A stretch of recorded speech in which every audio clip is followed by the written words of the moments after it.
I'm almost sure that many of you have appreciated and admired the glory and the beauty of our nearest celestial neighbor, the moon. Tonight, I'm going to discuss two of the deepest concepts in all of science and philosophy, namely distance and time. And the reason I have a photograph of the moon here is that I'm going to look into the connections of space and time and try to explain a simple observation that all of you can make in order to realize the connection between these two concepts in physics. Now, obviously, these two concepts, the concepts of space and time, are not easy as they appear at first sight. In fact, it took scientists and philosophers for almost all of human recorded history to actually understand what these are. And for all you know, still there's ongoing debate about the philosophical meanings of space and time. Our modern understanding of space and time comes from Einstein's special theory of relativity. But in this little video, I'm not going to look into the depth of the theory of relativity. I will save that for the future. What I would like to show you here is based on a very simple calculation. You would get to, understand the deep connection between space and time in our universe. The only ingredient we need is the definition of a concept we know as velocity. Now, to begin with, let us consider a path, which can be in general some,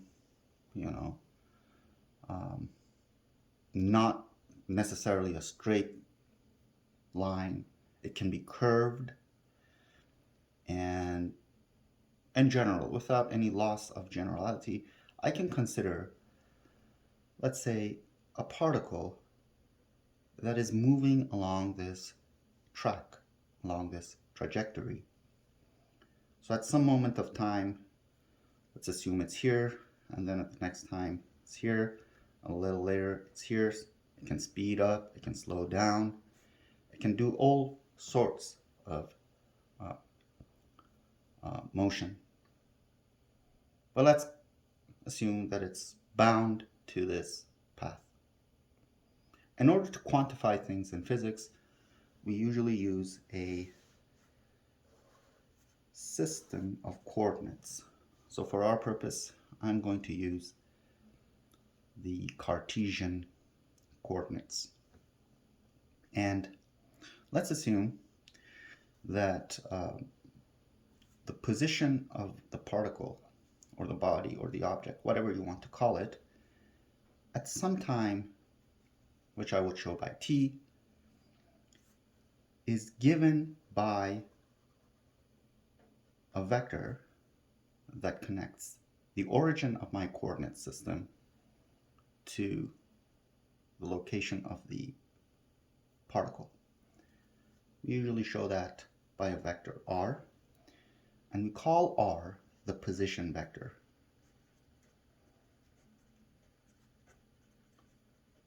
Now, in order to analyze motion, I would like to understand how r changes as the body moves. In other words, r would be a function of time. Now, different types of motion would give different, mathematical function forms of the position vector. But velocity in physics is defined as the rate in which the position of an object changes with respect to time. In the language of mathematics, velocity is defined as the time derivative of the position vector. Okay, this is the only piece of mathematics we would need. In fact, as you would see shortly, it's going to be much simpler than this. Because when it comes to light, we know that it travels at a very high speed. In fact, it is the ultimate speed limit that is imposed by nature. Nothing can travel faster than the speed of light, and the speed of light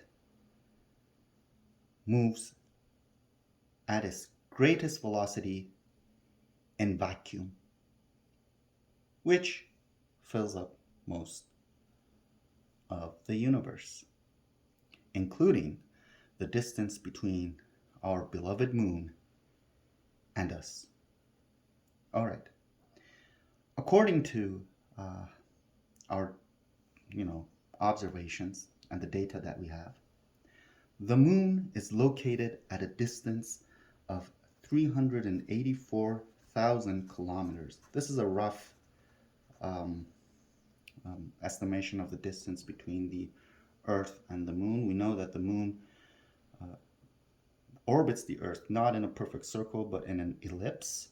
So sometimes it's nearer to the Earth, sometimes it's further away, but on average it's about 384,000 kilometers away. So this is the distance between the moon and the Earth. It's an average distance. On the other hand, what we do know is that the speed of light, which we show by the letter C, standing for celeritas, the speed of light is exactly equal to 299,792,458 meters per second. Okay? This is an exact number, but we can approximate it by 300,000 kilometers per second, or just simply 3 times 10 to the 8 meters per second in our ordinary SI units. Now we know that in space, in vacuum, when there's no transparent media to slow down light, light would travel in a straight line with this tremendous velocity, or I should say this tremendous speed. And this comes from Fermat's principle of least action, which I will explain to you in another video. Now let's look at our problem. Remember, we were trying to connect time and distance, or time and space. And you can see that connection naively is shown in this little equation here, a little definition, let's say, of velocity. Assume we are standing and looking at the moon. Let's say this is the Earth and this is the moon. Obviously, these two bodies are not drawn into scale, and their distances are much larger than this particular diagram. Even if you want to look into it in scale, we would run out of paper here if I want to draw where the moon stands with respect to the Earth. In other words, this 384,000 kilometers is really a long distance. All right, so let's consider the distance between the Earth and the moon are roughly to be this amount. All right, and let's say we're looking at the moon. What we are seeing as moon is not a luminous object by itself. It is actually reflecting sunlight. So the photons that enter our eyes back to our retina, these are actually photons that are being reflected off the surface of the moon. And according to Fermat's principle, they will travel in this straight line to reach our eyes. Okay, that being said,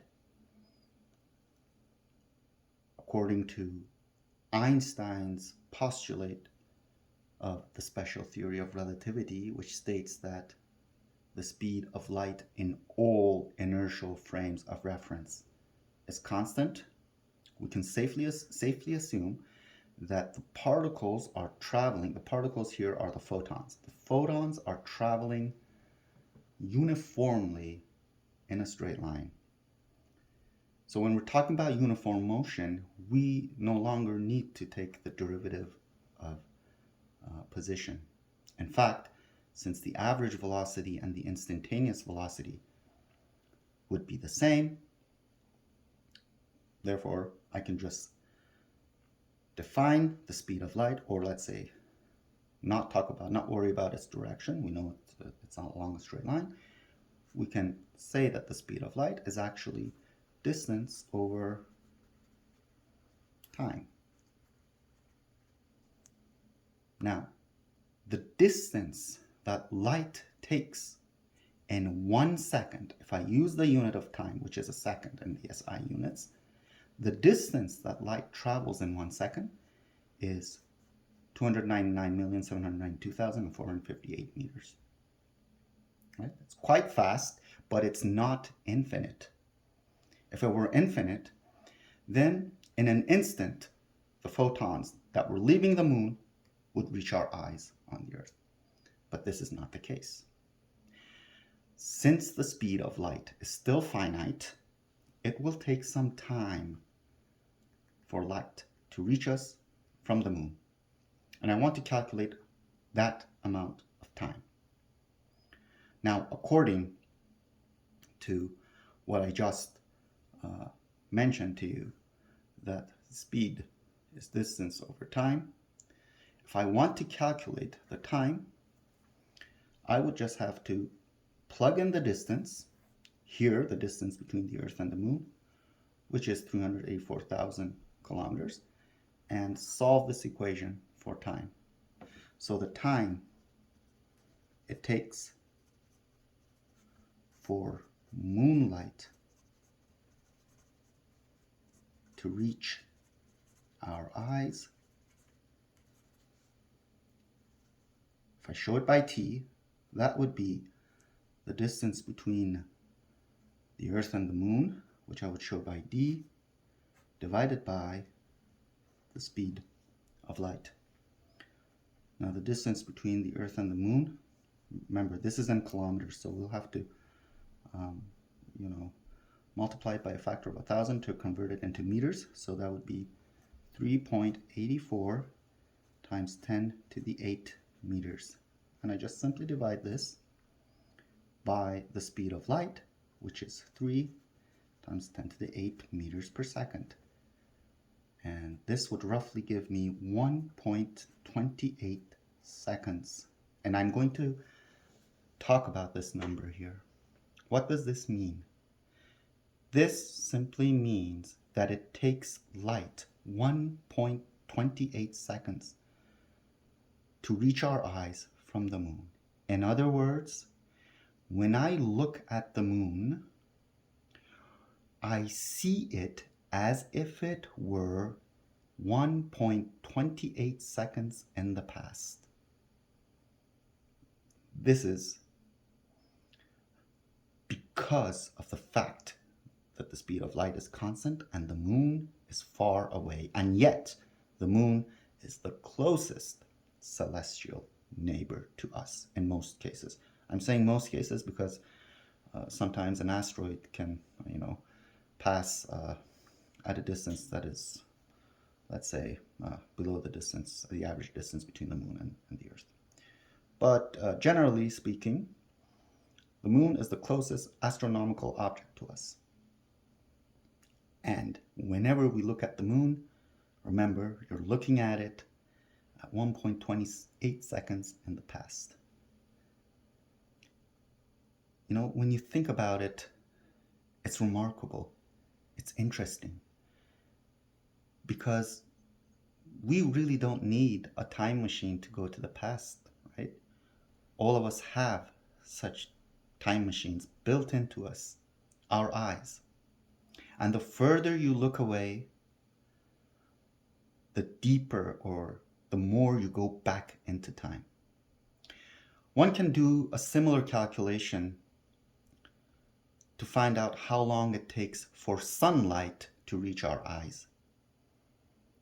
And if you put in the parameters, which here would be the distance between the sun and Earth, you would end up with 8 minutes.